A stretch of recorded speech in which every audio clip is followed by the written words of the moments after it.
Hi everyone. आज हम लोग ट्रायंगल चैप्टर का एक थ्योरम प्रूफ करके देखेंगे जिसका नाम है साइड एंगल साइड कंग्रुएंस कंडीशन या कंग्रुएंस क्राइटेरिया। ये साइड एंगल साइड के नाम से भी जाना जाता है। और ये जो 3 या 4 थ्योरम है इसमें कंग्रुएंस करने का, ये साइड एंगल साइड है, एंगल साइड एंगल है, राइट हाइपोटेनस साइड है या साइड साइड साइड है। ये चारों में बहुत ही आसान थी, ठीक है, पर समझ में आ जाए तो देखिए इसको पहले इसके स्टेटमेंट को देखते हैं। स्टेटमेंट कहता है कि two triangles are congruent if any two sides and the included angle of one triangle are equal to the corresponding sides and the included angle of the other triangle.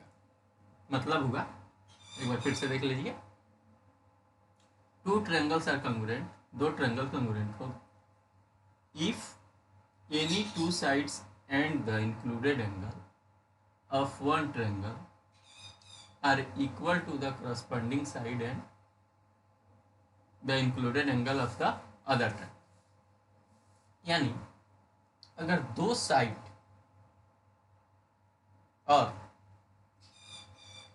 अगर दो side कोई भी दो side मान लीजिए, ये side इस side के इक्वल है और ये साइड इस साइड के इक्वल है, और इस दोनों का इंक्लूडेड एंगल यानी जो दोनों से जो एंगल बन रहा है वो एंगल अगर एक दूसरे के इक्वल है तो ये दोनों ट्रायंगल कंग्रुएंस होगा।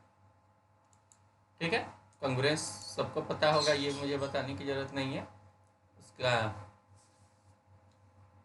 तो इसको कैसे प्रूफ करेंगे? तो प्रूफ करने के लिए जैसा कि हम सब में करते आए हैं कि हमारे पास जो डेटा है वो हम लिखेंगे।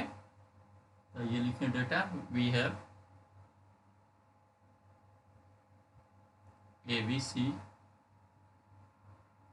and DEF are triangles, okay, in which,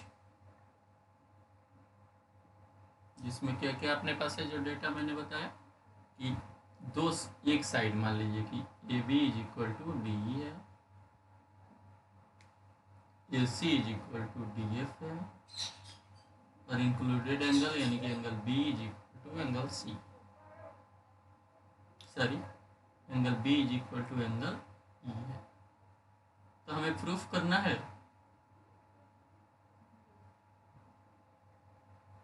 triangle ABC will congruent triangle DEF, okay.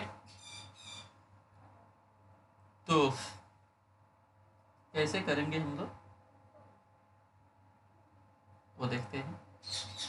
तो पिछले थ्योरम जो था ये साइड साइड साइड का, उसमें बताया गया था कि कंग्रुएंस का मतलब वही होता है कि एक को अगर दूसरे पे रखे तो पूरी तरह से ढक ले। इसका हिंदी होता है सर्वांग-सम। संधि विच्छेद करेंगे तो सर्व प्लस अंग धन सम, यानी जिसके सारे अंग सम हो यानी सब पार्ट इक्वल हो उसे कंग्रुएंस कहते हैं। तो बस उसी थ्योरम के हिसाब से हम लोग इसको बनाएंगे पिछले वाला कि अगर एक को दूसरे पे रखें तो पूरी तरह से ढक ले।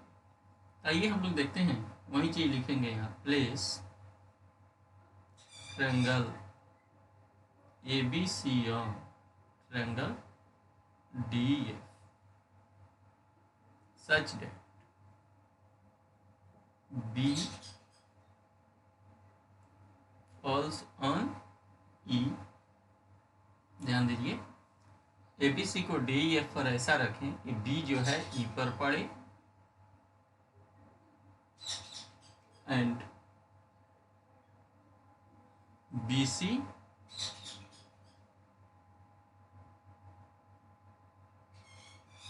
पड़े आपको BC along EF, ठीक है। क्यों? क्योंकि BC जो है EF के इक्वल है, BC is equal to EF and C falls on.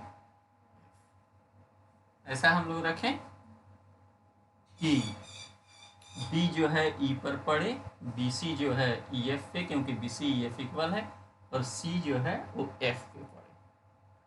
ठीक है। और also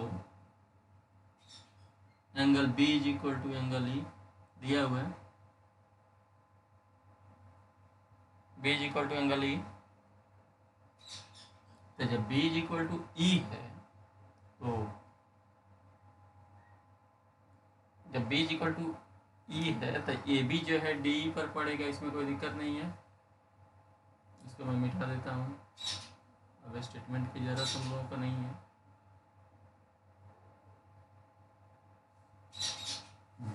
B is equal to E है तो AB किस पे पड़ेगा? ध्यान से देख लीजिएगा फिगर को, समझ में आएगा। AB पड़ेगा आपको DE पे, B is equal to E, इसलिए AB fall on DE।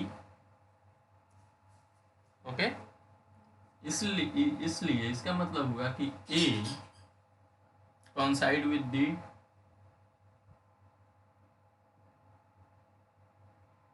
coincides with, sorry, A coincide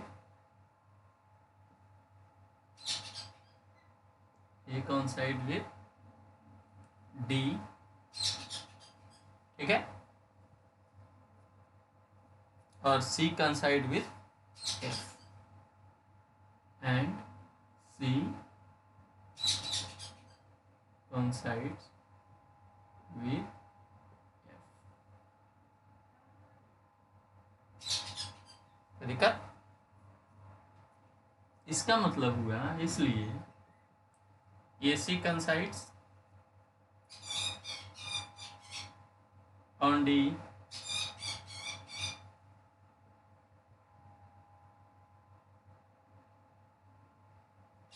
C coincide with DF।